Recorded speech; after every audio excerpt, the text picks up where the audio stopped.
हाय, स्वागत आहे सगळ्यांचं आजच्या व्हिडिओमध्ये। थोबडाला काही नाही लावलं तरी थोबड आहे ना गोर गोर दिसू राहिलं माझं।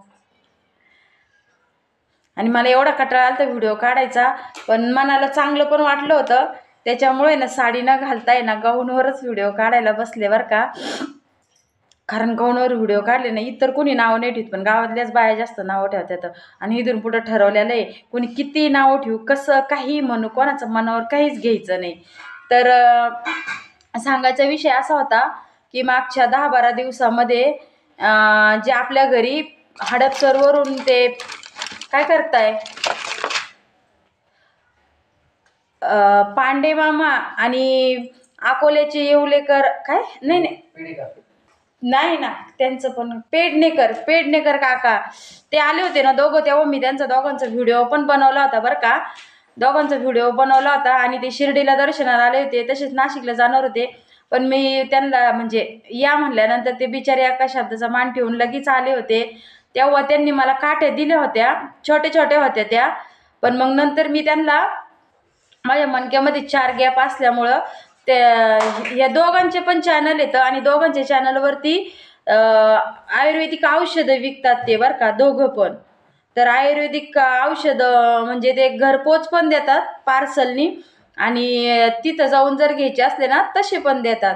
तर तसं मला इथं काठ्या दिल्या होत्या, पण पेडेकर काका आहे ना त्यांच्याकडून मला मणक्याच्या गॅपसाठी औषध घ्यायचं होतं। तर मी त्यांना त्याचे पैसे पण देत होते, पण त्यांनी 1 रुपया पण घेतला नाही आणि स्वतःच्या खर्चाने औषध आणि जी पांढरीची काठी ना, मी यूट्यूबवर इतके बरेचसे व्हिडिओ पाहिले होते, त्या पांढरीच्या काठीबद्दल आहे ना मला एवढी उत्सुकता लागून गेली होती ना, असं वाटायचं ती पांढरीची काठी मी कधी आणते घरी कधी नाही, असं झालं। काय लागतंय मग असे मोळाच्या माशीवानी माझ पैसे कमून घोंगू राहिले पायी मग मी उगाच व्हिडिओ चालू असला का या भूतांना काय चेव येतो आणि काय नाही मला काही समजतच नाही। तर त्या पांढरीच्या काठीसाठी मी एवढी म्हणजे इकडं तिकडं लई म्हणजे पाहिली, ती पांढरीची काठी मला कुठंच भेटली नाही। एकदा भेटली तर ती ओरिजिनल नव्हती भेटली। त्याच्यावर त्यांनी त्या 2 जण आल्यानंतर त्यांनी मला पांढरीचे छोटे छोटे 3 काठे दिल्या। त्याच्यानंतर मग ते पेडेकर काका आहे ना ते त्यांच्याकडून मला मणक्यात 4 गॅप आणि कमरेच्या मणक्याची गादी पण सरकली। त्याचा इतका जीवाला त्रास असतो, इतके दवाखाने केले मी, आयुर्वेदिक दवाखाने केले लांब लांब गावाला, कुणी जिथं म्हणेन ना तिथपर्यंत दवाखाने केले मी, पण कुठंच मला फरक पडत नव्हता। त्यामुळे ना जिथं फरक पडन असं सांगते ना तिथं मी जाते बरं का।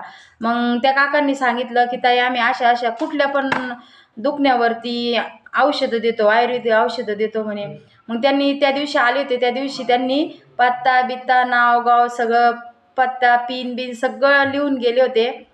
त्यांनी पार्सल टाकलेलं होतं, गेल्यानंतर त्यांनी 2च दिवसात पार्सल टाकलं। पण नेमकं आमच्या गावातली पोस्टमन मॅडम ती रजेवर असल्यामुळं ते पार्सल आलंच नाही। ते पार्सल आज आलं आणि मग त्यांनी जे आम्ही छोट्याशा पांढरीच्या काठीसाठी तरसत होते आणि असं वाटत होतं की मला पांढरीची काठी कुठं भेटन आणि कधी भेटन, ती माझी मनातली इच्छा आज पाडेकर काका आणि पेडणेकर काका ह्या दोघांच्यामुळं पूर्ण झालेली आहे। अशा पांढरीच्या त्यांनी मला 3 काठ्या दिल्या बरं का। वैष्णव मोबाईल हलतोय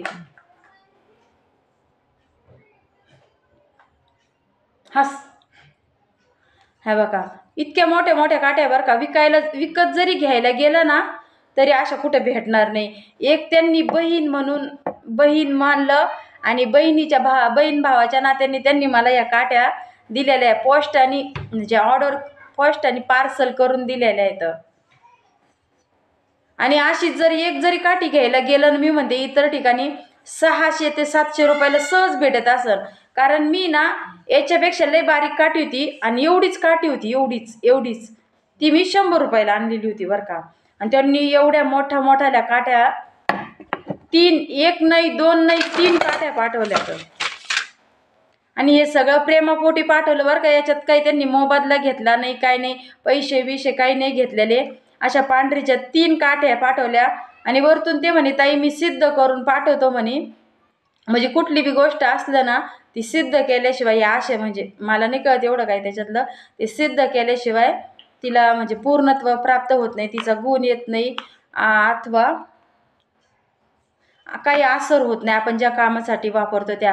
आता तर ही पांढरीची काठी भरपूर म्हणजे असं हिंसक प्राण्यापासून आपलं रक्षण होण्यासाठी किंवा असं घरात काही करणी कवटाल बाधा झाली असेल त्याच्यासाठी किंवा आपल्याला बाहेरची बाधा झालेली असेल त्याच्यासाठी ही पांढरीची काठी ना गोमूत्रामध्ये उघडून पियलं ना तरी याच्याने सगळं म्हणजे ते निघून जातं असं ते मला म्हणले होते बरं का. मी माझ्या मनाने नाही सांगत आहे.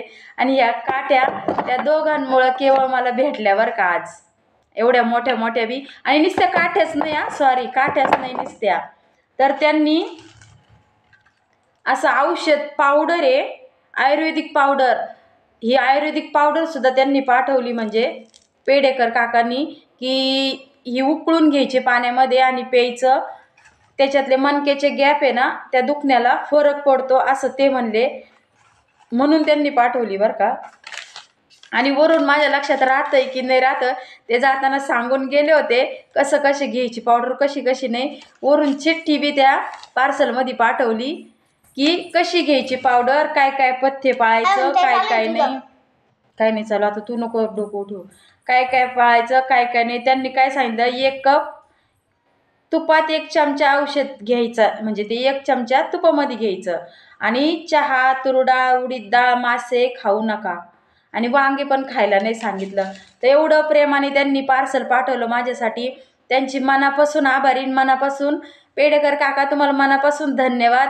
एका बहिणीला गरीब बहिणीला तुम्ही एवढं आदरपूर्वक वागणूक देऊन माझ्यासाठी असं पार्सल पाठवलं, इतक्या लांबून अकोल्यावरून पार्सल पाठवलेलं आहे बरं का हे.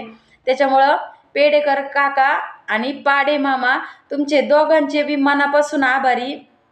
यूट्यूबवर तसं तर आहे ना चांगले पण लोक भेटतात आणि खडूस पण लोक भेटतात, पण मला जेवढे आजपर्यंत भेटले तेवढे प्रेमाने वागणारे आणि आपुलकीने वागणारेच भेटते. तर त्याच्यामुळे देवाची मी लय आभारी, कारण जे माझे जवळचे आहे ना ते मला कधी सक्क मानत नाही, माझ्या संग कधी प्रेमाने आपुलकीने मायानेही वागत नाही, पण जे लांबचे भेटतात ना ते माझ्या संग कधी पण प्रेमाने आपुलकीने वागत असते. तर त्याच्याबद्दल मी देवाची लय मनापासून आभारी आहे बरं का खरंच. आणि त्यांनी मला हे मणक्यातल्या गॅपसाठी औषध पाठवलं. पार्सल असं आलं होतं बघा, असं याच्यामध्ये पॅकिंग करून. आता काय नाही म्हणलं तरी हे पार्सल पाठवायला त्यांना 250-300 रुपये तरी खर्च आला असन. आणि औषधाचे प्लस औषधाचे वेगळे प्लस या काठ्यांचे पैसे वेगळे, एवढ्या जाड काठ्या कुठेही भेटत नसतील असं मला वाटतं. आणि पेडेकर काका स्वतः जंगलात जाऊन, म्हणजे ते एकदम असं जंगलाच्या साईडलाच राहतात वाटतं, तिथं त्यांच्या फोनला रेंजसुद्धा नसती, अशा ठिकाणी ते जंगलात राहतात अकोल्याला, म्हणजे जंगल भागामध्ये मोडतात अशा ठिकाणी राहतात. त्यांनी स्वतःहून हाताने जाऊन ते झाडाच्या काट्या काढलेल्या आहेत. आणि याच्यात काही फसवेगिरीपणा असं काहीच नाही आहे. या काट्या त्यांनी मला पाण्यात टाकायला लावल्या होत्या, जर काठी वरती तरंगली तर डुप्लिकेट काठी, आणि पाण्यात जर खाली बुडाली काठी तर ती ओरिजिनल काठी. तर मग मी या पाण्यात तिन्ही टाकून बघितल्या तर त्या तिन्ही काठ्या डुबल्या पाण्यामध्ये, म्हणजे याचा अर्थ असा या तिन्ही काठ्या ओरिजिनल आहे. मला एवढा आनंद झाला ना पेडेकर काका, खरंच मनापासून तुमचे अजून एकदा आभार मानते. मला या काठ्यांची एवढी उत्सुकता लागली होती ज्याचं नाव तेच.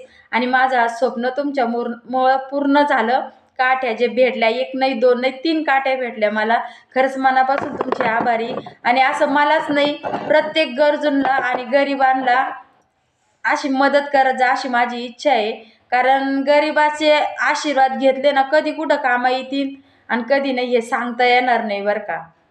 आणि मनापासून परत आभारी मानते पेडेकर काकाची, तुम्ही मला मणक्याच्या गॅपचं औषध आणि ह्या 3 पांढरीच्या काट्या फ्रीमध्ये दिल्या त्याच्याबद्दल मनापासून तुमचे आभारी.